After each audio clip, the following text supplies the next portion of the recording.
Hey guys, welcome back. Today we're doing something a little bit different, kind of going over how we handle all of our berries for spring: strawberry, raspberry, blackberry, blueberry, everything.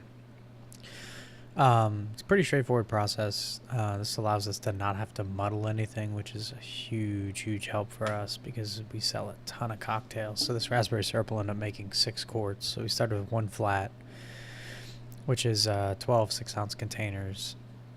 We start by adding sugar to it, and we want ideally roughly equal parts sugar, water, and raspberry. And I say roughly because the berries are going to change every single time you get them. They're going to change throughout the season as well, which I think is something that is important to note. So you see we add water to the top.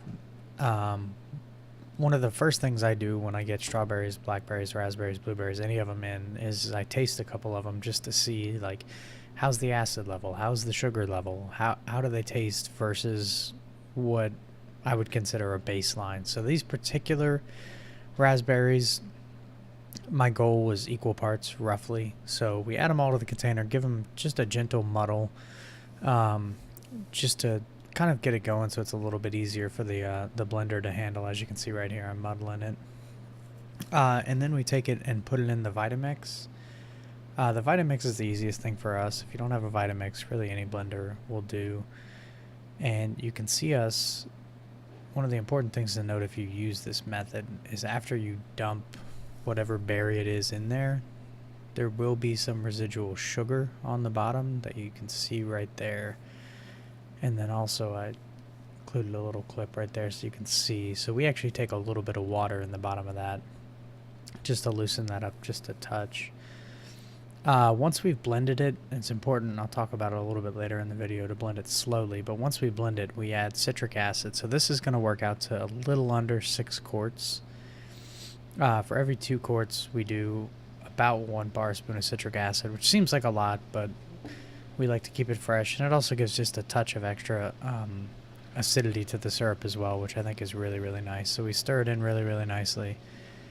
And 1 flat of raspberry for us costs $25 to $30 depending on the time that we get it. We'll make about 6 quarts of syrup.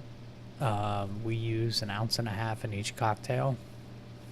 I don't have the math off the top of my head, but it ends up being per ounce really cheap. And the same thing applies to blackberries, strawberries, blueberries. As long as you're using them in season, they're going to stay relatively inexpensive.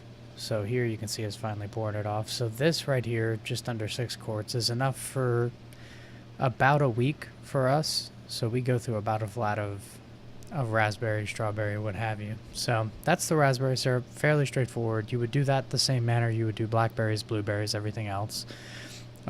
Here we're doing strawberries. It's not terribly interesting to watch me cut strawberries, but I've included quite a bit of footage of it. So we do take the tops off of them.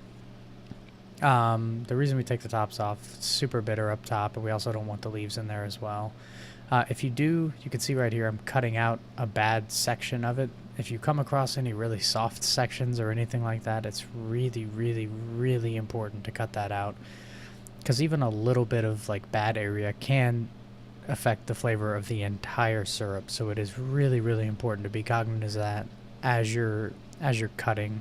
So you can see here, literally just taking the top off, slicing it. You might not have to slice it. I just think it's easier for the blender to get through, especially since we're blending on a little bit slower speed, which we'll go over in just a second. So same idea, right? Equal parts sugar, water, strawberry. So you can see in just a second, we're going to add the sugar and the water to the strawberry itself.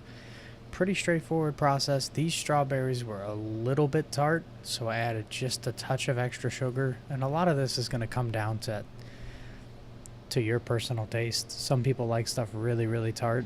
I've always been of the mind that sugar is a preservative, so we can keep it a little bit longer with a little bit of extra sugar, and we can add acid in the building of the cocktail to make up for any sort of extra acid we might have, or excuse me, any extra sugar we might have in the actual syrup itself. So I always add sugar first and then do water after that.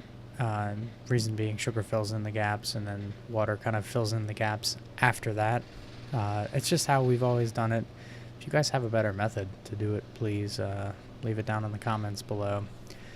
So it's probably about enough footage of me pouring water onto strawberries as you can watch. So you'll see here in just a second, we add it to the blender, and my lovely assistant will show you exactly. On the Vitamix blenders, we use setting 2, and the reason we use setting 2 is because any higher than setting 2 will actually pulverize the seeds, and that's one of the main reasons why we do this. Is the seeds of any berry are the most annoying thing on the planet.